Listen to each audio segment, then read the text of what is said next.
ಇವತ್ತು ನನ್ನ driving test ಇದೆ.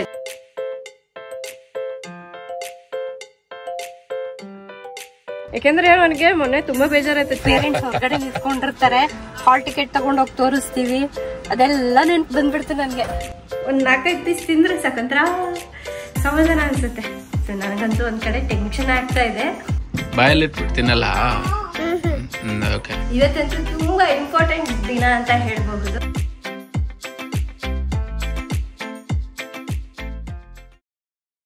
Hi friends, good morning. ನಾನಿವತ್ತು ಬೆಳಗ್ಗೆಯಿಂದ ವ್ಲಾಗ್ ಮಾಡ್ತಾ ಇದ್ದೀನಿ. ಇವತ್ತಂತೂ ತುಂಬಾ ಇಂಪಾರ್ಟೆಂಟ್ ದಿನ ಅಂತ ಹೇಳ್ಬಹುದು. ಯಾಕೆಂದ್ರೆ ಇವತ್ತು ನನ್ನ ಡ್ರೈವಿಂಗ್ ಟೆಸ್ಟ್ ಇದೆ. ಡ್ರೈವಿಂಗ್ ಲೈಸೆನ್ಸ್ ಕೊಡ್ತಾರಲ್ವ, ಸೊ ಅದಕ್ಕಿಂತ ಮುಂಚೆ ನಮಗೆ ಟೆಸ್ಟ್ ಇರುತ್ತೆ. ಸೊ ನಾನು ಯಾಕೆ ಈ ವಿಡಿಯೋನ ಡಿಟೇಲ್ ಆಗಿ ತೋರಿಸ್ತಾ ಇದ್ದೀನಿ ಅಂದರೆ, ಈಗ ನೋಡಿ ನಂತರ ಹೊಸದಾಗಿ ಕಲಿಯೋರು ಇರ್ತಾರೆ. ಸೊ ಅವರಿಗೆ ಪ್ರೊಸೆಸ್ ಎಲ್ಲ ಹೇಗಿರುತ್ತೆ ಅನ್ನೋದು ಒಂದು ಐಡಿಯಾ ಇರುತ್ತೆ. ನನ್ನ ಜೊತೆಗೆ ನನಗೂ ಕೂಡ ಒಂದು ಒಳ್ಳೆ ಮೆಮೊರಿ ಇರುತ್ತೆ. ಸೊ ಈ ದಿನ ಹೋಗಿ ನಾನು ಡ್ರೈವಿಂಗ್ ಟೆಸ್ಟ್ ಎಲ್ಲ ಮಾಡ್ಕೊಂಡು ಬಂದೆ ಸೊ ಅನ್ನೋದು ನೆಕ್ಸ್ಟ್ ಇಯರ್ ನೋಡಿದಾಗ ಓಕೆ ಈ ಥರ ಇತ್ತು ಅನ್ನೋದು ಒಂದು ಒಳ್ಳೆ ಮೆಮೊರಿ ಇರುತ್ತೆ ಅನ್ನೋದಕ್ಕೋಸ್ಕರ ನಾನು ಇದನ್ನ ಡಿಟೇಲ್ ಆಗಿ ವಿಡಿಯೋ ಮಾಡ್ತಾ ಇದ್ದೀನಿ. ಫಸ್ಟ್ ಇವಾಗ ಒಂದ್ ಕಡೆ ಹೋಗೋದೆ ಬಯೋಮೆಟ್ರಿಕ್ಸ್ ಮತ್ತೆ KYC ಎಲ್ಲ ಮಾಡ್ತಾರೆ. ಅದು ಮುಗಿಸ್ಕೊಂಡಾದ್ಮೇಲೆ ನನಗೆ ಡ್ರೈವಿಂಗ್ ಟೆಸ್ಟ್ ಇರುತ್ತೆ. ಸೊ ನನಗಂತೂ ಒಂದ್ ಕಡೆ ಟೆನ್ಷನ್ ಆಗ್ತಾ ಇದೆ. ಬಟ್ ಇಲ್ಲಿ ಚೆನ್ನಾಗಿ ಓಡಿಸ್ತೀನಿ, ಗಾಡಿ ಎಲ್ಲ ಓಡಿಸ್ತೀನಿ. ಸಿನಿಮಾ ಸ್ಕೂಲಿಗೆ ಬಿಟ್ಟು ಬರೋದು, ತರಕಾರಿ ತಗೊಂಡ್ ಬರೋದು, ಅಂದ್ರೆ ರಾಜು ಜೊತೆಗಿರ್ತಾರೆ, ಅದೆಲ್ಲ ಮಾಡ್ತೀನಿ. ಬಟ್ ಟೆಸ್ಟ್ ಅಂದ್ಕೊಳ್ಳೆ ಸ್ವಲ್ಪ ಟೆನ್ಷನ್ ಆಗತ್ತೆ ಅಲ್ವಾ. ಅದಕ್ಕೆ ನೀವೆಲ್ಲರೂ ವಿಶ್ ಮಾಡಿ ಚೆನ್ನಾಗಿ ಡ್ರೈವ್ ಮಾಡಬೇಕು, ಟೆಸ್ಟಲ್ಲಿ ಪಾಸ್ ಆಗಬೇಕು ಅಂತ. ನನ್ಗೇನಂದ್ರೆ ನಾನು ಒಬ್ಳೇ ಓಡಿಸ್ಬೇಕು. ಸೊ ಆ ಚಾನ್ಸ್ ಯಾವಾಗ ಬರುತ್ತೆ ಅನ್ನೋದು ವೆಯ್ಟ್ ಮಾಡ್ತಾ ಇದ್ದೀನಿ. ಲೈಸೆನ್ಸ್ ಬಂದ್ಮೇಲೆ ಸೊ ಫಸ್ಟ್ ಆಲ್ಮೋಸ್ಟ್ ಪರ್ಫೆಕ್ಟ್ ಆಗಿದೆಯಾ, ಆರಾಮ್ ಪಾಸ್ ಆಗ್ತದೆ. ಹೌದಾ? ಸೊ ಫಸ್ಟ್ ಎಲ್ಲ ಹೇಳ್ತಿದ್ರು ರಾಜು, ಹಿಂಗೋಗು ಸ್ವಲ್ಪ ಸ್ವಲ್ಪ ಸ್ಲೋ ಮಾಡ್ಕೊ ಅಂತ. ಬಟ್ ಇವಾಗ ಆತರ ಏನು ಹೇಳೋದೇ ಇಲ್ಲ. ಆಲ್ಮೋಸ್ಟ್ ಪರ್ಫೆಕ್ಟ್ ಆಗ್ಬಿಟ್ಟಿದೆಯಾ? Oh thank you Raju. ನನ್ ಮೇಲೆ ನನಗೆ ಕೆಲವೊಂದ್ಸಲ ಕಾನ್ಫಿಡೆನ್ಸ್ ಇರಲ್ಲ, ಭಯ ಆಗತ್ತೆ. ಜಸ್ಟ್ 1-2 ಟೈಮ್ಸ್ ನೀನು ಒಬ್ಳೆ ಹೋಗ್ಬಿಟ್ರೆ ಲೈಸೆನ್ಸ್ ತಗೊಂಡ್ಮೇಲೆ ಮುಗೀತು, ಅದು ಫಿಯರ್ ಹೋಗ್ಬಿಡುತ್ತೆ. ಹೌದು. ಸೊ ಇವತ್ತು ಟೆಸ್ಟ್ ಇದೆ, ಒಂದ್ ಕಡೆ ಟೆನ್ಷನ್ ಆಗ್ತಾ ಇದೆ, ಚೆನ್ನಾಗೇ ಮಾಡ್ತೀನಿ ಅಂತ ಕಾನ್ಫಿಡೆನ್ಸ್ ಇದೆ. ಸರಿನಾ? ಫಸ್ಟ್ ಎಲ್ಲ ಕೆಲಸ ಮಾಡ್ಕೊಳ್ತೀನಿ ನಾನು. ಸ್ವಲ್ಪ ರೆಡಿ ಆಗಿ ಬಂದು ಆ ನಂತರ ಹೊರಡ್ತೀವಿ. ಫ್ರೆಂಡ್ಸ್, ನಾವು ತುಂಬಾ ಬಿಸಿಲಿನಲ್ಲಿ ಓಡಾಡಿದಾಗ ಮುಖ ಎಲ್ಲ ಟ್ಯಾನ್ ಆಗ್ಬಿಡತ್ತೆ ಅಲ್ವಾ? ಆ ರೀತಿ ಆಗ್ಬಾರ್ದಂತಲೇ ನಾವು ಸನ್ಸ್ಕ್ರೀನ್ ಅನ್ನ ಯೂಸ್ ಮಾಡ್ತೀವಿ, ಇದೆಲ್ಲರಿಗೂ ಗೊತ್ತಿರೋದೆ. ಆದ್ರೆ ಪೊಲ್ಯೂಷನ್ ಇಂದ ಕಂಟ್ರೋಲ್ ಮಾಡುವಂತಹ ಸನ್ಸ್ಕ್ರೀನ್ ಕೂಡ ಬಂದಿದೆ. ಇದು ಇಂಡಿಯಾದಲ್ಲೇ ಫಸ್ಟ್ ಟೈಮ್ ಬಂದಿರುವಂತದ್ದು. ಅದ್ ಯಾವ್ದು ಅಂದ್ರೆ ಅಕ್ವಾಲಾಜಿಕಾ ಗ್ಲೋ ಪ್ಲಸ್ APF ಸನ್ಸ್ಕ್ರೀನ್. ಇದು ಆಂಟಿ ಪೊಲ್ಯೂಷನ್ ಫ್ಯಾಕ್ಟರ್ ಅಂದ್ರೆ APF ಸರ್ಟಿಫೈಡ್ ಆಗಿದೆ. ಈ APF ಟ್ಯಾನ್ ಮತ್ತು ಎನ್ವಿರಾನ್ಮೆಂಟಲ್ ಪೊಲ್ಯೂಟೆಂಟ್ಸ್ ಇಂದ 80% ಪ್ರೊಟೆಕ್ಷನ್ ಅನ್ನ ಕೊಡುತ್ತೆ. ಹಾಗೆ ಈ ಸನ್ಸ್ಕ್ರೀನ್ ಇನ್ ವಿವೋ ಟೆಸ್ಟೆಡ್ ಕೂಡ ಆಗಿದೆ. ಇದರಲ್ಲಿರುವ SPF 50 ಮತ್ತು PA++++ ಟ್ಯಾನ್ ಇಂದ ಪ್ರೊಟೆಕ್ಷನ್ ಅನ್ನ ಕೊಡುತ್ತೆ. ಇದರಲ್ಲಿ ವಿಟಮಿನ್ C ಇರೋದ್ರಿಂದ ಒಳ್ಳೆ DV ಗ್ಲೋ ಅನ್ನ ಕೊಡುತ್ತೆ. ಇದರ ಟೆಕ್ಸ್ಚರ್ ತುಂಬಾ ಲೈಟ್ ವೇಟ್ ಆಗಿದೆ, ಹಾಗೆ ತುಂಬಾ ಕ್ವಿಕ್ ಆಗಿ ಅಬ್ಸರ್ವ್ ಆಗುತ್ತೆ. ಅಷ್ಟೇ ಅಲ್ಲ, ಒಳ್ಳೆ ಗ್ಲೋ ಕೂಡ ಕೊಡುತ್ತೆ. ಯಾಕೆಂದ್ರೆ ಇದರಲ್ಲಿ ಪಪಾಯ ಮತ್ತೆ ವಿಟಮಿನ್ C ಕೂಡ ಇದೆ.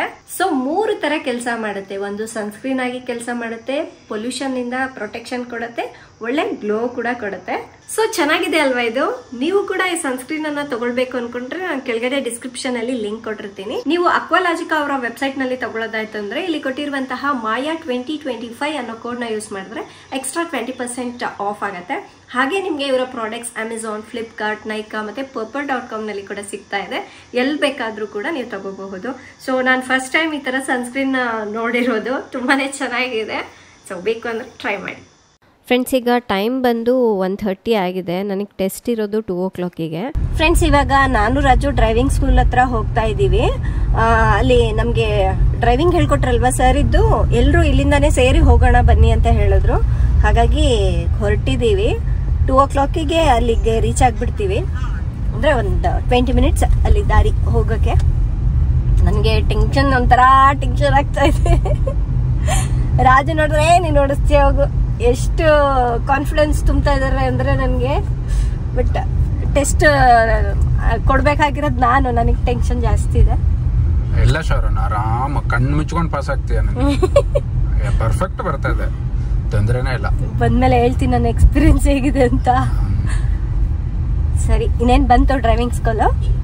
ಅಲ್ಲಿ ನಾನು ವಿಡಿಯೋ ಮಾಡಕ್ ಆಗಲ್ಲ, ಯಾಕಂದ್ರೆ ನಾನು ಡ್ರೈವಿಂಗ್ ಮಾಡಕ್ ಹೋಗಿರ್ತೀನಲ್ವಾ. ಹಾಗಾಗಿ ಬಂದ್ಮೇಲೆ ನಿಮ್ ಜೊತೆ ಶೇರ್ ಮಾಡ್ತೀನಿ ಏನಾಯ್ತಂತ. ನಾನೇನೋ ತುಂಬ ಹತ್ತಿರ ಇದೆ ಅಂದ್ಕೊಂಡೆ. ಈ ರೂಟಿಗೆ ಬಂದಿದ್ದೀವಿ, ಬಟ್ ಇಲ್ಲಿದೆ ಅನ್ನೋದು ನನಗೆ ಗೊತ್ತೇ ಇರಲಿಲ್ಲ. ನಮಗೆ ಅವರು ಅಡ್ರೆಸ್ ಹೇಳಿ ಕಳಿಸಿದ್ರು. ರಾಜುಗೆ ಗೊತ್ತಿತ್ತು, ಹಾಗಾಗಿ ಬಂದರು. ಇನ್ನು ನೀವು ಕೂಡ ನಂತರ ಏನಾದರೂ ಗೊತ್ತಿಲ್ಲದೆ ಹೋದರೆ ತೊಂದರೆ ಆಗಬಾರ್ದು ಅನ್ನೋದಕ್ಕೋಸ್ಕರ ನಾನು ನಿಮಗೆ ಅಡ್ರೆಸ್ ಎಲ್ಲಿ ಬರುತ್ತೆ ಅಂತ ತೋರಿಸಿದ್ದೀನಿ. ಏನೋ ರಾಜು ಕಾರ್ ಪಾರ್ಕ್ ಇಲ್ಲೇ ಮಾಡೋಣ ಅಂತ ಹೋದರು, ಬಟ್ ಇಲ್ಲಿ ಸಿಕ್ಕಾಪಟ್ಟೆ ಜನರಿದ್ದರು. ಅದಕ್ಕೆ ಆರಾಮಾಗಿ ನೆರಳಿಗೆ ನಿಲ್ಲಿಸ್ಕೊಂಡು ಕೂತ್ಕೊಳ್ಳಿ, ನಾನು ಟೆಸ್ಟ್ ಮುಗಿಸ್ಕೊಂಡು ಬರ್ತೀನಿ ಅಂತ ಹೇಳಿ ಕಳಿಸ್ದೆ. ಫ್ರೆಂಡ್ಸ್, ನಾನು ಹೋಗಿದ್ದ ಕಡೆನೇ ನೀವು ಕೂಡ ಡ್ರೈವಿಂಗ್ ಕಲಿಬೇಕು ಅಂದ್ಕೊಂಡ್ರೆ ನಾನು ಅವ್ರ ನಂಬರ್ ಕೊಟ್ಟಿರ್ತೀನಿ, ಕಾಂಟ್ಯಾಕ್ಟ್ ಮಾಡ್ಬೋದು. ನಾನು 2 ವೀಲರ್ದು ಲೈಸೆನ್ಸ್ ತೊಗೊಂಡಿಲ್ಲ, ಬರೀ 4 ವೀಲರ್ದು ಅಷ್ಟೇ ಮಾಡಿಸ್ಕೊಳ್ತಾ ಇದ್ದೀನಿ. 2 ವೀಲರ್ ಓಡ್ಸೋಕ್ಕೆ ಬರುತ್ತೆ, ಬಟ್ ಇವಾಗ ತುಂಬ ಗ್ಯಾಪ್ ಬಂದುಬಿಡ್ತಲ್ವಾ. ಸೊ ಅವ್ರು ಆದರೂ ಹೇಳಿದ್ರು ನೀವು ಸ್ವಲ್ಪ ಪ್ರಾಕ್ಟೀಸ್ ಮಾಡಿ 2ರದ್ದು ತಗೋಬೋದು ಅಂತ. ನನಗೆ ಯಾಕೋ ಬೇಡ ಅನ್ನಿಸ್ತು, ಹಾಗಾಗಿ ಬರೀ 4 ವೀಲರ್ದು ಅಷ್ಟೇ ನಾನು ತಗೊಳ್ತಾ ಇದ್ದೀನಿ. ರಾಜು ಎಷ್ಟು ದೂರ ಕಾರ್ ನಿಲ್ಸಿದ್ದಾರೆ. Test pass. Congratulations. Thank you. ಎಷ್ಟು ಭಯ ಇರುತ್ತೆ ಗೊತ್ತಾ ರಾಜು? ಏನ್ ಹೇಳಿದ್ರು? ನಾವಾಗ ಓಡಿಸೋದು ಕುತ್ಕೊಂಡ್ವಿ. ಇಷ್ಟ ದಿವಸ ಈ ಗಾಡಿ ಓಡಿಸಿ ಅಭ್ಯಾಸ ಆಗಿತ್ತಲ್ಲ, ಸಡನ್ ಆಗಿ ಅದು ಡ್ರೈವಿಂಗ್ ಸ್ಕೂಲ್ದು ಕಾರ್ ಓಡಿಸ್ಬೇಕಂದ್ರೆ ಸ್ವಲ್ಪ ಭಯ ಆಯ್ತು. ಅವ್ರಿದ್ದು ಏನ್ ಹೆದರ್ಕೋಬೇಡಿ, ಆರಾಮಾಗಿ ಓಡಿಸ್ತೀರಾ, ಯಾರು ಇಲ್ಲ ಇಲ್ಲಿ ಓಡಿಸಿ ಅಂದ್ರು. ಹೋದ್ವಿ. ಸ್ವಲ್ಪ ಹಿಂಗೆ ಹತ್ತಬೇಕಾದ್ರೆ ಸ್ವಲ್ಪ ಭಯ ಆಯ್ತು, ಸ್ಟಾಪ್ ಆಗ್ಬಿಡ್ತಲ್ಲ ಕಾರ್ ಅಂತ. ಮತ್ತೆ ಸ್ಟಾರ್ಟ್ ಮಾಡ್ಕೊಂಡು ಹೋದೆ. ಆಯ್ತು, ಈಸಿ ಇದೆ ಅಷ್ಟ. ನಾ ಹೇಳಿಲ್ವಾ ನೀನ್ ಮಾಡಿದ್ದ ಪ್ರಾಕ್ಟೀಸ್ಗೆ ಇದು ತುಂಬಾ ಈಜಿ, ನೀರ್ ಕುಡ್ದಂಗೆ. ಚೆನ್ನಾಗಿತ್ತು ಮಾತ್ರ. ಅದು ಹೆಂಗಾಯ್ತು ಗೊತ್ತಾ ರಾಜು, ನಾನು ಹೋಗ್ಬೇಕಾದ್ರೆ ಅದೇನೋ ಎಕ್ಸಾಮ್ ಬರೀಲಿಕ್ಕೆ ಹೋಗ್ತಿವಲ್ಲ, ಪೇರೆಂಟ್ಸ್ ಹೊರಗಡೆ ನಿಂತ್ಕೊಂಡಿರ್ತಾರೆ, ಹಾಲ್ ಟಿಕೆಟ್ ತಗೊಂಡೋಗಿ ತೋರಿಸ್ತೀವಿ, ಅದೆಲ್ಲ ನೆನ್ಪು ಬಂದ್ಬಿಡ್ತು ನನ್ಗೆ. ಇದು ಎಕ್ಸಾಮ್ ಅಲ್ವಾ? ಇದು ಕೂಡ ಟೆಸ್ಟೇ ಅಲ್ಲ, ನಾವು ಕಾಲೇಜ್ ಡೇಸ್ ಅಲ್ಲಿ ಈ ತರ ಇರ್ತಾ ಇತ್ತಲ್ಲ ಫೀಲ್. ಓದ್ವಿ, ಅಪ್ಲಿಕೇಶನ್ ಕೊಟ್ರು, ಅದನ್ನ ಹೋಗಿ ಅಲ್ಲಿ ಅವ್ರಿಗೆ ಕೊಟ್ಟು, ಸೊ ಅಲ್ಲಿ ಸ್ವಲ್ಪ ಟೆಸ್ಟ್ ಇರುತ್ತಲ್ಲ, ಥಿಯರಿ ಟೆಸ್ಟ್, ಅದು ಮುಗಿಸ್ಕೊಂಡೆ.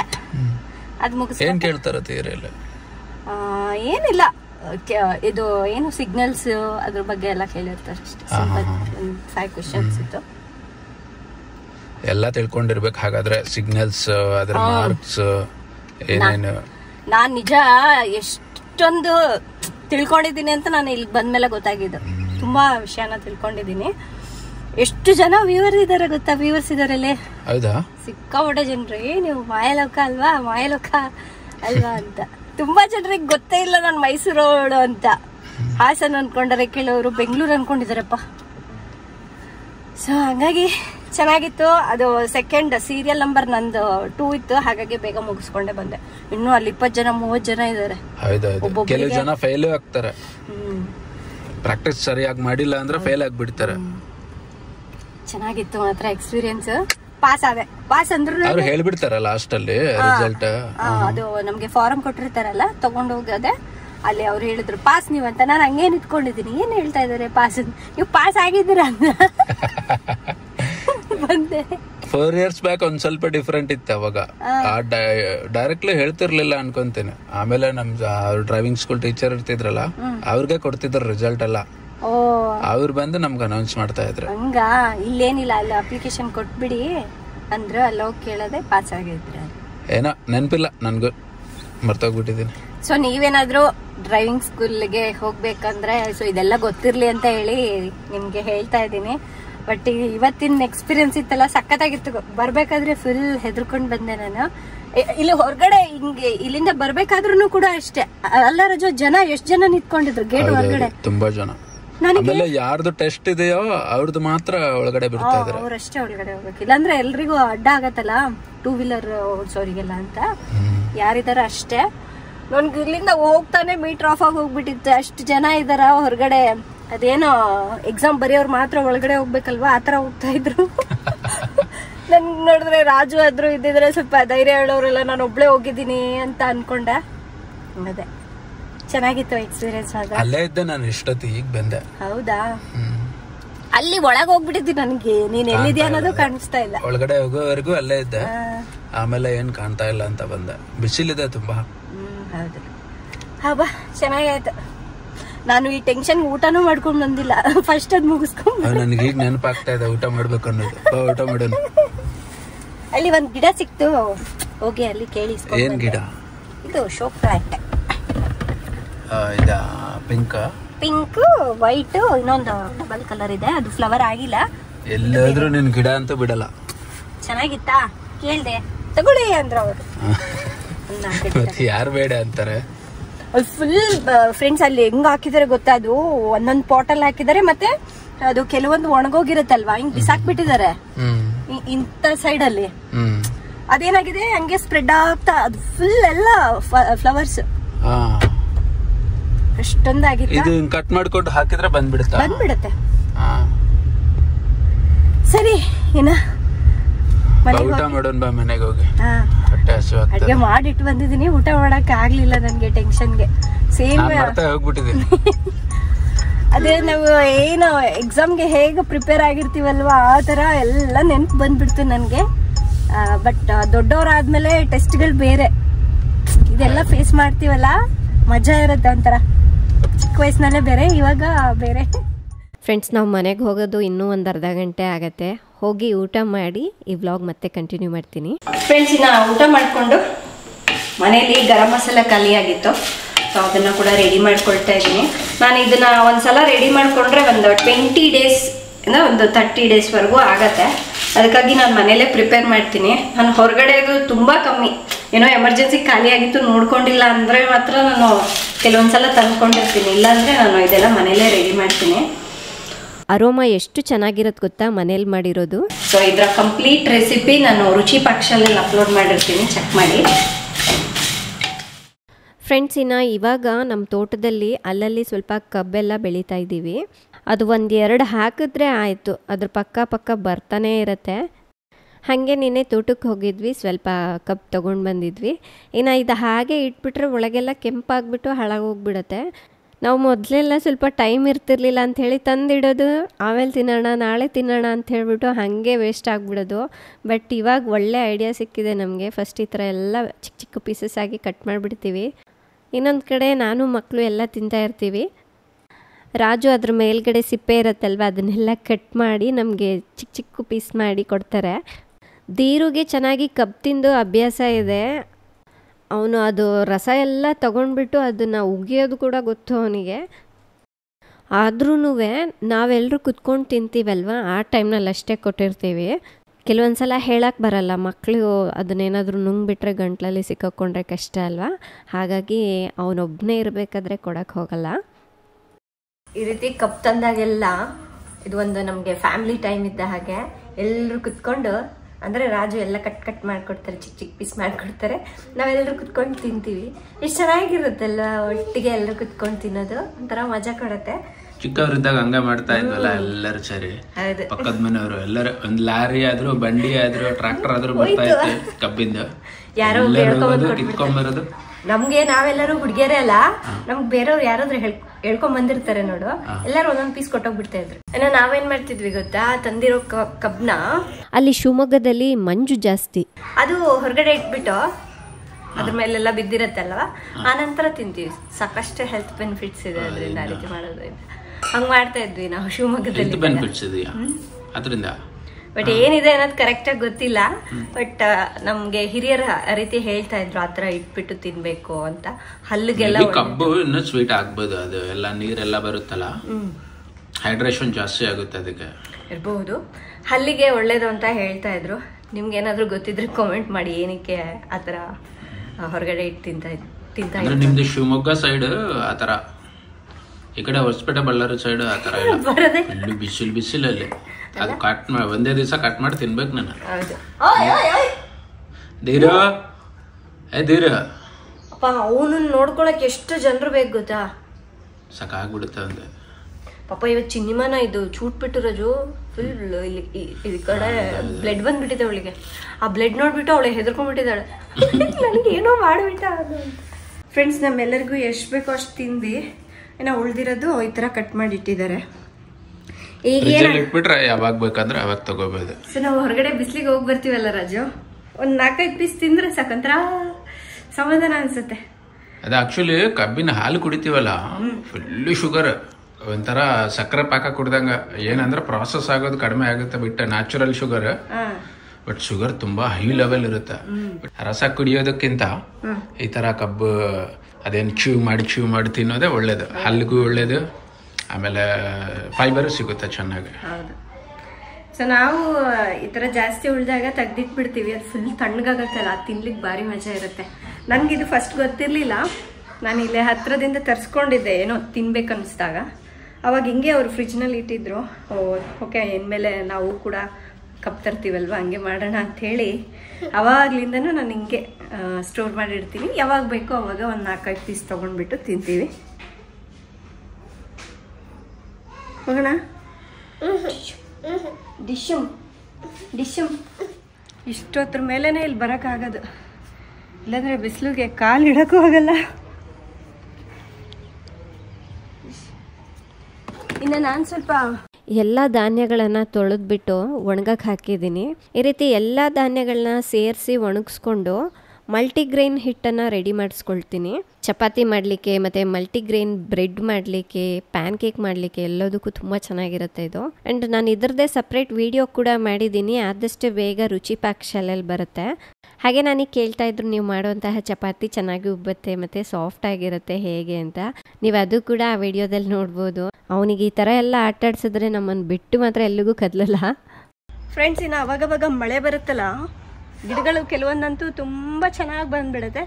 ಮತ್ತು ಮಳೆ ಹೋದ್ಮೇಲೆ ಬಿಸಿಲು ಬರುತ್ತಲ್ಲ, ಆ ಬಿಸಿಲಿಗೆ ತಡೆಯೋಕ್ಕಾಗದೆ ಕೆಲವು ಗಿಡಗಳೆಲ್ಲ ಸತ್ತೋಗ್ಬಿಡುತ್ತೆ. ನಾನು ಎಷ್ಟು ಕೇರ್ ಮಾಡ್ತೀನಿ, ಬಟ್ ಹೇಳೋಕ್ಕಾಗಲ್ಲ ಅಲ್ವಾ ಬಿಸಿಲು ಹೇಗೆ ಬರುತ್ತೆ ಅಂತ. ನೋಡಿ, ಇದು ಕಂಪ್ಲೀಟ್ ಹೋಗೇ ಬಿಟ್ಟಿದೆ. ಅವಾಗವಾಗ ಹೋಗ್ತಾ ಇರುತ್ತೆ ಕೆಲವೊಂದು ಗಿಡಗಳು. ನಾನು ಅದಕ್ಕೆ ಹೊರಗಡೆ ಹೋದಾಗೆಲ್ಲ ಕೆಲವೊಂದು ಸತ್ತೋಗಿ ಮತ್ತೆ ಚಿಗುರು ಬಂದ್ಬಿಡುತ್ತೆ. ಹೌದು, ಆ ಥರ ಸುಮಾರು ಗಿಡಗಳು ಬಂದಿದೆ. ಮಳೆ ಬಂತಲ್ಲ ರಾಜು ಮೊನ್ನೆ, ಅವಾಗ ಕೆಲವು ಗಿಡಗಳೆಲ್ಲ ಸಿಕ್ಕಾಪಟ್ಟೆ ಬಂದ್ಬಿಟ್ಟಿದೆ. ಅಂಡ್ ಇದು ನೋಡಿ, ಕೆಲವೊಂದು ನೀರು ಜಾಸ್ತಿ ಆಗಿನೂ ಸಾಯ್ತಾ ಇದೆ. ನಾವು ಬೆಳಗ್ಗೆ ಬಂದು ಎಲ್ಲ ನೀರೆಲ್ಲ ಬಗ್ಸಿರ್ತೀನಿ, ಆದರೂ ಚೆನ್ನಾಗಿ ತಗೊಂಡ್ಬಿಟ್ಟಿರತ್ತಲ್ಲ, ಹಾಗಾಗಿ ಉಳಿಯಲ್ಲ. ಇದು ಸ್ವೀಟ್ ಲೆಮನ್ ಅಂತ. ಮಳೆ ಬಂತಲ್ಲ, ಸುಮಾರು ಹೂಗಳು ಬಂದಿದೆ. ಹೌದಾ? ಆಮೇಲೆ ಇಷ್ಟರಲ್ಲೇ ಸುಮಾರು ಹೂ ಇದೆ, ಇಲ್ಲಿ ಕೆಳಗೆ ಅಷ್ಟೇ. ಇದು ಸಿಪ್ಪೆ ಸಮೇತ ತಿನ್ಬೋದು ಅಂತೆ ರಾಜು. ನಾವು ಒಂದು ಟೇಸ್ಟ್ ಮಾಡಿಲ್ಲ, ಬಟ್ ವೇಟ್ ಮಾಡ್ತಾ ಇದ್ದೀನಿ ನಾನು. ಬಂದಿದೆ, ಒಂದೇ ಒಂದು ಪುಟ್ಟದಾಗಿದೆ, ಅದನ್ನ ಟೇಸ್ಟ್ ಮಾಡ್ಬೇಕು ಅಂತ ಹೇಳಿ. ದಪ್ಪ ಆಗ್ಬೇಕು, ಅದ ತುಂಬಾ ದಪ್ಪ ಆಗುತ್ತಾ? ಫುಲ್ ಯೆಲ್ಲೋ ಕಲರ್ ಆಗುತ್ತೆ ಎಲ್ಲ, ಸೇಮ್ ಲೆಮನ್ ಇದ್ದಂಗೆ. ಲೆಮನ್ ಇದ್ದಂಗೆ, ಸ್ವೀಟ್, ಫುಲ್ ಸ್ವೀಟ್ ಆಗಿರುತ್ತೆ. ಇದು ಒಂದು ನರ್ಸರಿ ಅಂತ ತಂದಿದ್ದು. ಅಯ್ಯೋ, ಸತ್ತೋಯ್ತಾ ಇದೆ. ನೀರು ಹಾಕಿದ್ದೇನೆ, ಮಣ್ಣು ಒದ್ದೇನೆ ಇದೆ, ಹಿಂಗೆ ಹೇಳಕ್ ಬರಲ್ಲ ನನಗೆ. ಇದರಿಂದ ಒಂದು ಟೀ ಮಾಡ್ಬೇಕು ಒಂದು ಸ್ವಲ್ಪ. ನಾನು ಆಕ್ಚುಲಿ ಇದು ಟೀ ಮಾಡಕ್ಕೆ ಅಂತಾನೆ ಹಾಕ್ಸ್ಕೊಂಡಿದ್ದೀನಿ. ಟ್ರೈ ಮಾಡಿ ಇಟ್ಕೋಬೇಕಲ್ಲ. ಹೌದು, ಇಲ್ಲ ಫ್ರೆಶ್ ಆಗಿರೋದು ಕೂಡ ಈ ಮಸಾಲೆ ಟೀ ಎಲ್ಲ ಮಾಡ್ತೀವಲ್ಲ ರಾಜು, ಅದಕ್ಕೆ ಹಾಕೋಬಹುದು ಚೆನ್ನಾಗಿ. ಡೈರೆಕ್ಟ್ ಹಸಿದೆ, ಶುಂಠಿ ಫ್ಲೇವರ್ ಚೆನ್ನಾಗಿರುತ್ತೆ. ಹಳೆ ಮನೆಯಲ್ಲಿದ್ದಾಗ ಎಷ್ಟು ಸಿಕ್ಕಾಪಟ ಅದು ಇನ್ನೂ ಮಾಡಿ ಬಿಸಾಕ್ತಾ ಇದೀವಿ ನಾವು. ಅಲ್ಲ, ಇದುವರೆಗೂ ಸ್ಪ್ರೆಡ್ ಆಗ್ತಾ ಇದೆ. ಹೌದಾ? ಇನ್ನೂ ಹಂಗೆ ಇದೆಯಾ? ಹಂಗೆ ಇದೆ. ಇನ್ನು ಈ ಗಿಡ ಇದೆ ಅಲ್ವಾ, ಸ್ಟಾರ್ಟಿಂಗ್ ನಲ್ಲಿ ನಾನು ಹಳೆ ಮನೇಲಿ ತಗೊಂಡ್ ಬಂದಿದ್ದೆ, ಅಂದ್ರೆ ಫಸ್ಟ್ ಇದ್ವಲ್ಲ ಆ ಹಳೆ ಮನೇಲಿ. ಬಟ್ ನನಗೆ ತುಂಬಾ ಜನರು ಅದು ಇಂಡೋರ್ ಪ್ಲಾಂಟ್ ಅಂತ ಹೇಳಿದ್ರ, ಮನೆಯಲ್ಲೇ ಇಡ್ತಾ ಇದ್ವಿ. ವೀಕ್ಲಿ ಒನ್ಸ್ ಸ್ವಲ್ಪ ಬಿಸಿಲಿಗೆ ಇಡ್ತಾ ಇದ್ವಿ, ಆದ್ರೂ ಕೂಡ ಸತ್ತೋಗ್ಬಿಡೋದು ಅದು. ಏನೋ ಬಿಡು, ನನಗೆ ಅದು ಯಾಕೋ ಗಿಡ ಬೆಳೆಯೋದು ಡೌಟ್ ಅಂತ ಹೇಳ್ಬಿಟ್ಟು ಆ ಗಿಡದ ಮೇಲೆ ಆಸೆನೇ ಹೊಂಟೋಯ್ತು. ಬಟ್ ಇಲ್ಲಿ ನೋಡಿ ತಂದು ಹಾಕಿದೀವಿ ಯಾವ ಥರ ಬರ್ತಾ ಇದೆ ಅಂತ. ಬಟ್ ಇದಕ್ಕೆ ಜಾಸ್ತಿ ನೀರೇನು ಬೇಕಾಗೋದಿಲ್ಲ, ಇದು ಬಿಸಿಲಲ್ಲೇ ಚೆನ್ನಾಗಿ ಬರುತ್ತೆ, ನೆರಳಿಗಿಂತ ಬಿಸಿಲಲ್ಲೇ ಚೆನ್ನಾಗಿ ಬರುತ್ತೆ. ನಾನು 2 days once ಸ್ವಲ್ಪ ನೀರು ಹಾಕ್ತೀನಿ ಅಷ್ಟೇ. ಅದೆಲ್ಲ ಕೊಂಬೆ ಎಲ್ಲ ಕಟ್ ಮಾಡಿ ಇಟ್ಬಿಟ್ರೆ ಮತ್ತೆ ಬೇರೆ ಗಿಡ ಬರುತ್ತಲ್ಲ. ಹೌದು, ಎಷ್ಟು ಚೆನ್ನಾಗಿ ಬಂದಿದೆಲ್ಲ ಫ್ಲವರ್. ಏನಿದು ದೀರು? ಏನಿದು? ಗೊತ್ತಿದೆ ಹೆಸರು, ಬೇಕಂತ ನಂಗೆ ಹೇಳ್ತಾರದು. ಎಷ್ಟೊಂದು ಹೂವಾಗಿದೆ ನೋಡು ಫ್ರೆಂಡ್ಸ್. ಇನ್ನು ಚೆರ್ರಿ ಗಿಡದಲ್ಲಿ ಸಿಕ್ಕಾಪಟ್ಟೆ ಹೂಗಳಾಗಿತ್ತು. ಮೊನ್ನೆ ಇದ್ದಕ್ಕಿದ್ದಂಗೆ ಗಾಳಿ ಸಿಕ್ಕಾಪಟ್ಟೆ ಬಂತಲ್ಲ, ಎಷ್ಟಾದ ತಡೆಯುತ್ತೆ ಪಾಪ. ಇದು ಈ ಸೈಡಿಂದ ಬಂದಾಗ ಅದರಲ್ಲಿರುವಂಥ ಹೂಗಳೆಲ್ಲ ಉದುರೋಗ್ಬಿಟ್ಟಿದೆ. ನಮಗೋಸ್ಕರ ಅಂತ ಅಂದರೆ ನಮ್ಮ ಫ್ಯಾಮಿಲಿಯಲ್ಲಿ 4 ಜನ ಇದ್ದೀವಲ್ಲ, 4 ಕಾಯಿ ಬಿಟ್ಟಿದೆ ನೋಡಿ. ಇಲ್ಲೊಂದೆರಡಿದೆ, ಇಲ್ಲೊಂದು ಈ ರೆಡ್ ಆಗಿದೆ ರಜ. ಅಯ್ಯೋ ನಿಮಗೆ ಫಸ್ಟ್ ಫ್ರೂಟ್ ಕೊಡ್ಬೇಕು ನಾನು. ಅದಾಗಿದೆ, ಮತ್ತೆ ಇಲ್ಲೊಂದೆರಡು ಆಗಿದೆ ನೋಡು ಅಷ್ಟೇ. ಕರೆಕ್ಟಾಗಿ ಆಗಿದೆ. ನನಗೊಂದು, ರಾಜುಗೊಂದು, ಚಿನ್ನಿಮಗೊಂದು, ಮತ್ತು ತಿರುಗೊಂದು, ಇದೆರಡು. ಇಲ್ಲಿ ರೆಡ್ ಆಗಿದೆ. ಅದೇ ಇಲ್ಲೊಂದು ರೆಡ್. ಬಾ ಚಿನ್ಮ ನಿಂಗೆ ತೋರಿಸ್ತೀನಿ ಸರ್ಪ್ರೈಸ್ ಸಿನಿಮಾಗೆ. ಅಪ್ಪ ಅವಳು ಯಾವಾಗ್ಲಿಂದನೂ ವೇಟ್ ಮಾಡ್ತಿದ್ದಾಳೆ, ದಿನ ಬರೋದು ನೋಡ್ಕೊಂಡು ಹೋಗೋದು. ಅದು ಹಣ್ಣೇ ಆಗಿರ್ತಿರ್ಲಿಲ್ಲ.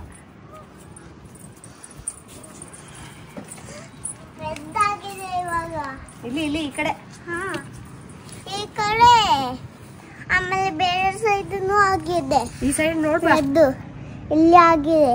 ಲಾಸ್ಟ್ ಟೈಮು ಕೆಲವೊಂದು ಆಗಿತ್ತು. ಅವಳು ಪಾಪ ವೆಯ್ಟ್ ಮಾಡ್ತಾ ಇದ್ಲು ಹಾರ್ವೆಸ್ಟ್ ಮಾಡಬೇಕು ಅಂತ. ಕೆಲವು ಪಕ್ಷಿಗಳು ತಿನ್ಕೊಂಡು ಹೋಗ್ಬಿಟ್ಟಿತ್ತು ಅದನ್ನ.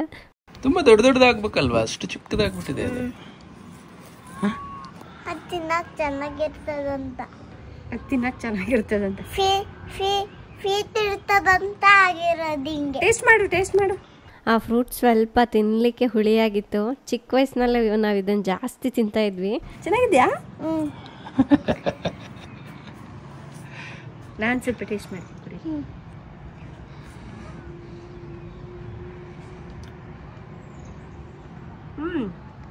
ರಜು, ನಾನು ಮೊನ್ನೆ ತೋಟದಲ್ಲಿ ಚೆರ್ರಿ ಆಗಿದೆ ಅಂತ ಹೇಳಿದ್ನಲ್ಲ, ಸೇಮ್ ಟೇಸ್ಟ್. ಹೌದಾ? ಅಂದ್ರೆ ಅದು ಒಂದು ಟೈಪ್ ನೀಲಗಿರಿ ತರ ಏನೋ ಮನೇಲಿ ಒಂದು ಚೆರ್ರಿ ಬೆಳೆಸ್ಬೇಕನ್ನೋದು ಆಸೆ ಇತ್ತು. ಚೆನ್ನಾಗಿದೆ ತುಂಬಾ. ಸಿನಿಮಾಗೆ ಇಷ್ಟ ಆಯ್ತಲ್ಲ. ಇನ್ನು ಅದ್ರಲ್ಲಿ ಯಾವಾಗ ಬರುತ್ತೋ ನಾನು ವೆಯ್ಟ್ ಮಾಡ್ತಾ ಇದ್ದೀನಿ. ಅದರಿಂದ ಉಪ್ಪಿನಕಾಯಿ ಮಾಡಬೇಕು ಅಂತ. ಉಪ್ಪಿನಕಾಯಿ ಏನ್ ಲೆಮನ್? ಅಲ್ಲ ಲೆಮನ್ ಅಲ್ಲ, ಇದು ಒಂದು ಟೈಪ್ ಆಫ್ ಚೆರ್ರಿ. ಇದು ಸಿಕ್ಕಾಪಟ್ಟೆ ಹುಳಿ ಇರುತ್ತೆ. ಇದೆಲ್ಲ ತಗೊಂಡೋಗಿ ನಾವು ಅಲ್ಲಿ ಫಾರ್ಮಲ್ಲ ಹಾಕ್ಬಿಡ್ಬೇಕು. ಫಾರ್ಮ್ ಹೌಸ್ ಹತ್ರ ಹಾಕಿದ್ರೆ ಚೆನ್ನಾಗಿ ಬರುತ್ತೆ. ಇದ್ರಲ್ಲಿ ಅದಕ್ಕೆ ಜಾಗ ಸಾಲಲ್ಲ, ಬರುತ್ತೆ. ಆಮೇಲೆ ಗಾಳಿ ಬರುತ್ತಲ್ಲ, ಅದು ಒಂದಕ್ಕೆ ಬೇಜಾರಾಗೋದು. ಎಲ್ಲ ಫ್ಲವರ್ಸ್ ಎಲ್ಲ ಬಿದ್ದೋಗುತ್ತೆ. ಆಮೇಲೆ ಫ್ಲೈಸ್ ಬರಲ್ಲ. ಇಷ್ಟು ಮೇಲ್ಗಡೆ ಬರ್ಬೇಕು. ಬಟರ್ಫ್ಲೈ, ಹನಿ ಬೀಸ್ ಈ ತರ ಎಲ್ಲ ಬಂದ್ರೆ ಅದು ಪೊಲಿನೇಷನ್ ಆದ್ರೆ ಬೇಗ ಹಣ್ಣಾಗುತ್ತೆ. ಎಷ್ಟು ಹೈಟ್ಗೆ ಬರಲ್ಲ ತುಂಬಾ. ಹೌದು, ನಾವು ಲಾಸ್ಟ್ ಟೈಮ್ ಗ್ರೋ ಬ್ಯಾಗ್ ಅಲ್ಲಿ ಹಾಕಿದ್ದು ಕೂಡ ಅಷ್ಟೇ. ನೆಲದಲ್ಲಿ ಹಾಕೋದು ಎಷ್ಟೊಂದು ಫ್ಲವರ್ಸ್ ಬಂತಲ್ಲ. 50% ಬರಲ್ಲ ಇಷ್ಟು ಹೈಟ್ಗೆ. ಈ ಗಾಳಿಗೆ ಅದಕ್ಕೆ ತಾಳಕ್ಕಾಗಲ್ಲ, ಬಿದ್ದೋಗ್ಬಿಡ್ತಾವ. ಅದಕ್ಕೆ ಕೆಳಗಡೆ. ಇನ್ನ ಇಲ್ಲಿ ಕೂಡ ತೆಗೆಸ್ಬಿಟ್ಟು ಫ್ಲವರ್ಸ್ ಏನಾದ್ರು ಹರ್ಬ್ಸ್ ಆ ಥರ ಗ್ರೋ ಮಾಡೋಣ ಅಂತ. ಯಾಕೆಂದ್ರೆ ನನಗೆ ಮೊನ್ನೆ ತುಂಬಾ ಬೇಜಾರಾಯ್ತು. ಚೆರ್ರಿ ಗಿಡದಲ್ಲಿ ಏನಿಲ್ಲ ಅಂದ್ರೂ ಒಂದು 30 ಮೇಲೇನೆ ಆಗಿತ್ತು, 30 ಹೂವು ಮೇಲೇನೆ ಆಗಿತ್ತು. ಫುಲ್ ಅದು ಗಿಡ ಪೂರ್ತಿ ಪಿಂಕ್ ಫ್ಲವರ್ಸ್. ಚಿನಿಮಾ ಕೇರ್ಫುಲ್ ಆಗಿರ್ಬೇಕು. ಈ ಕಡೆ ಬಾ. ಸೊ ಬಾ, ಹೋಗ್ಬಾರ್ದು ಆ ಕಡೆ ಎಲ್ಲ ಬಾ. ಅದಕ್ಕಂತಾನೆ ನನಗೆ ಬೇಜಾರಾಗ್ಬಿಟ್ಟು ಈ ಗಿಡಗಳೆಲ್ಲ ತೋಟದಲ್ಲಿ ಇರ್ಸೋಣ ಅಂತ ಅಂದ್ರು ರಾಜು. ಅದೇ ಹಾಕ್ಸ್ಬೇಕು. ನೆಕ್ಸ್ಟ್ ಟೈಮ್ ಏನಾದ್ರು ಹೋಗ್ತೀವಲ್ಲ ಅವಾಗ ಇದನ್ನ ತಗೊಂಡು ಹೋಗ್ಲಿಕ್ಕೆ ಹೇಳ್ತೀವಿ. ಮಳೆ ಬರಂಗಾಗಿದೆ ಈಗಾಗ್ಲೇ, ಹೋಗ್ಬಿಡೋಣ. ಯಾವಾಗ ಮಳೆ ಬರುತ್ತೋ, ಯಾವಾಗ ಬಿಸಿಲು ಬರುತ್ತೋ. ಇದು ಸಮ್ಮರ್ ಇಲ್ಲ ಅಂದ್ರೆ ಮಾನ್ಸೂನ್ ಏನಿದೆ ಕೋಲ್ಡ್ ಹೆಂಗ ಆಗ್ಬಿಟ್ಟಿದಳು ನೋಡ್ ರಾಜು ಪಾಪ. ನೋಡಿಲಿ, ನೋಡಿಲ್ಲ ಅಕ್ಕಾಗ ಹೆಂಗ್ ಮಾಡಿದ್ಯಾ ನೋಡಿಲಿ. ಯಾರು ಮಾಡಿದ್ದದು? ನಾನೇ. ನೀನೆ ಯಾರು ಮಾಡಿದ್ದು? ಹೊಡಿಬಾರ್ದು ದೀರು, ಅಕ್ಕಾಗೆ ಹೊಡಿಬಾರ್ದಪ್ಪ. ಹೌದು ಪಾಪ. ಆಯ್ತಪ್ಪ, ಇನ್ನೊಂದ್ಸಲ ಹೊಡಿಯಲ್ಲ ಅಂತ ಹೇಳ್ತಾನೆ. ಹಂಗೇನ್ ಗೊತ್ತಾಗತ್ತೆ? ಗೊತ್ತಾಗುತ್ತೆ ಅವನಿಗೆ. ಅವನು ನನಗೇನಾದ್ರೂ ಹೊಡಿತಾ ಇರ್ತಾನಲ್ವಾ, ಹೊಡಿಬೇಡ ಅನ್ನೋ ಅಂದ್ರ ಅಂತ ನಾನು ಹೊಡಿತೀಯ ಅಂದ್ರೆ ಗೊತ್ತಾಗುತ್ತ ಅವನಿಗೆ. ಯಾಕೆ ಮತ್ತೆ ಅದು ಇನ್ನೂ ಹಣ್ಣಾಗ್ಬೇಕು. ಇದು ನಾನು ತಿಂದ್ಬಿಟ್ಟಿದ್ದೀನಿ ಅಂತ ಬೇಡನಾ? ನಾಳೆ ಕೊಡ್ತೀನಿ ಅದು, ಆಯ್ತಾ? ಆಯ್ತು, ನಾಳೆ ಕೊಡ್ತೀನಿ. ನೋಡಿ ನನಗ್ ಕೊಟ್ಟಿಲ್ಲಲ್ಲ ಅಂತ. ಅವನೇನ್ ತಿನ್ನಲ್ಲ ಮಾಡಲ್ಲ, ಸುಮ್ನೆ ಬಿಸಾಕ್ತಾನೆ. ತಿಂತಾನ ಅವನು. ತಿಂತೀಯ ನೀನು? ಬಾಯಲ್ಲಿ ಇಟ್ಬಿಟ್ಟು ತಿನ್ನಲ್ಲ? ಓಕೆ. ಬೇಕಾ ನಿಂಗೆ? ಬೇಡ. ಹೂ ಅನ್ಬೇಕು ಬೇಕಾ ಅಂದ್ರೆ. ಎಲ್ಲ ಫಾಸ್ಟ್ ಇದೆ. ಇದು ಶಿವಮೊಗ್ಗದಿಂದ ಒಂದು ಪಾನ್ ಮಸಾಲ ತಂದು ಹಾಕ್ಕೊಂಡಿದ್ವಲ್ವಾ, ನಾವು ತಿನ್ನೋದಕ್ಕಿಂತ ನಮ್ಮ ಚಿನ್ನಿ ಮನೆ ಜಾಸ್ತಿ ತಿಂತಿರ್ತಾಳೆ. ಇಲ್ಲಿ ಟೆರೆಸ್ ಮೇಲೆ ಬಂದರೆ ಸಾಕು, ಅದು ಸ್ವೀಟ್ ಇದೇನೋ ಇಲ್ಲೋ ಟೇಸ್ಟ್ ಮಾಡಿ ನೋಡಿ ಹೇಳ್ತೀನಿ ಅಂತ ಹೇಳಿ ಒಂದೊಂದೆಲೆ ತೆಗಿತಾ ಇರ್ತಾಳೆ. ಸ್ವೀಟ್ ಇದೆಯಾ? ಏನ್ ಗಿಡ ಚಿನ್ಮ ಅದು? ಪಾನ್ ಮಸಾಲ ಗಿಡನಾ? ಪಾನ್ ಇದ್ದಾಗ ಇರುತ್ತಾ ಇದು? ತಿನ್ನೋದು ಬಿಸಾಕದ? ಏನಂತ ತಿನ್ನೋದು ಬಿಸಾಕೋದಂತ, ಅಂದ್ರೆ ಅದು ಚೆನ್ನಾಗಿ ಅಗ್ದು ರಸ ತಗೊಂಡು ಅದು ಉಗಿತಾರಲ್ಲ ಅದನ್ನ ಬಿಸಾಕೋದು. ಈ ಕಲರ್ ನನಗೆ ತುಂಬಾ ಇಷ್ಟ ಆಗಿ ತಗೊಂಡೆ ದಾಸವಾಳ. ಎಷ್ಟೊಂದು ಹೂ ಬರ್ತಾ ಇದೆ ಗೊತ್ತಾ. ಇದು ಬಾರಿದೆಪ್ಪ ಕಲರ್ ಕಾಂಬಿನೇಷನ್ ಅಲ್ಲ. ಅದೇನದು ಸನ್ಸೆಟ್ ಡ್ರಿಂಕ್ ಅಂತ ಮಾಡಿದೆಯಲ್ಲ ಸೇಮ್ ಅಲ್ಲ. ಸನ್ಸೆಟ್ ಫ್ಲವರ್ ಆಗಿದೆ, ಸನ್ಸೆಟ್ ದಾಸವಾಳ. ನನ್ಗೆ ಹೂ ಇತ್ತ. ಇದು ನನ್ನ ಹೂ ಇತ್ತ. ನಾನು ಅಲ್ಲಿ ಟೆಸ್ಟಿಗೆ ಅಂತ ಹೋಗಿದ್ನಲ್ಲ, ಅದ್ ಬರದೇ ಇಲ್ಲ ಹಾಕ್ದೆ. ಅವಾಗ್ಲ ಹಾಕಿಟ್ಬಿಟ್ಟಿಯಾ ಇದು? ಅಲ್ಲೆಲ್ಲಿ ಸ್ವಲ್ಪ ಬರುತ್ತಾ ಇಷ್ಟ ಹಾಕಿದ್ರೆ ಅಷ್ಟೇ. ಅದು ಒಂದು 4 ಕಡ್ಡಿ ಹಾಕಿದ್ರೆ ಆಯ್ತು, ಎಲ್ಲಾ ಕಡೆ ಹಂಗೆ ಸ್ಪ್ರೆಡ್ ಆಗ್ತಾ ಹೋಗುತ್ತೆ. ಮತ್ ಕೆಳಗಡೆ ಹಾಕ್ಬೇಕಾಗಾದ್ರೆ ಎಲ್ಲಿ ಕೆಳಗಡೆ ಜಾಗ? ಅಲ್ಲಿ ಗಿಡ ಹತ್ರ ಅದು ಗ್ರಾಸ್ ಹಾಕ್ಸಿದ್ವಲ್ಲ, ಅದೆಲ್ಲ ನೀರು ಜಾಸ್ತಿ ಆಗಿ ಕೊಚ್ಕೊಂಡು ಹೋಗ್ತಾ ಇದೆ ಅದೆಲ್ಲ. ಇಂಥದ್ದು ಹಾಕ್ಬಿಟ್ರೆ ಅದ್ರ ಜೊತೆಗೆ. ಬಟ್ ಇದಕ್ಕೆ ಸ್ವಲ್ಪ ಬಿಸಿಲು ಕೂಡ ಬೇಕು. ಅಲ್ಲಿ ಬಿಸಿಲು ಬರುತ್ತೆ. ಹೌದಾ? ಏನೋ ನೋಡಿದ್ದೀನಿ, ಸ್ವಲ್ಪ ಚಿಗುರ್ಲಿ. ಜಾಸ್ತಿ ಆಯ್ತು ಅಂದ್ರೆ ಅಲ್ಲಿ ಕಿತ್ತಾಕ್ಬಿಡಿ. ಸ್ವಲ್ಪ ಚಿಗುರು ಬರದೆ ಮೇಲೆ ಕಟ್ ಮಾಡ್ಕೊಂಡ್ರೆ ಆಯ್ತು. ಸರಿ ಫ್ರೆಂಡ್ಸ್, ಇನ್ನ ಇವತ್ತಿನ ಬ್ಲಾಗ್ ಇಲ್ಲ ಎಂಡ್ ಮಾಡ್ತೀನಿ. ಸ್ವಲ್ಪ ಈಗ ಹೋಗ್ಬಿಟ್ಟು ರಾತ್ರಿಗೆ ಅಡುಗೆ ಮಾಡ್ಕೊಳ್ತೀನಿ. ಏನೋ ಇವತ್ತಿನ ವಿಡಿಯೋ ತಾವೆಲ್ಲರಿಗೂ ಇಷ್ಟ ಆಗಿದೆ ಅನ್ಕೊಳ್ತೇನೆ. ಈ ವಿಡಿಯೋ ಇಷ್ಟ ಆದ್ರೆ ಲೈಕ್ ಮಾಡಿ, ಶೇರ್ ಮಾಡಿ. ನಾಳೆ ಇನ್ನೊಂದು ಹೊಸ ವಿಡಿಯೋದೊಂದಿಗೆ ಮತ್ತೆ ಸಿಗೋಣ. ಅಲ್ಲಿವರೆಗೂ ಟೇಕ್ ಕೇರ್.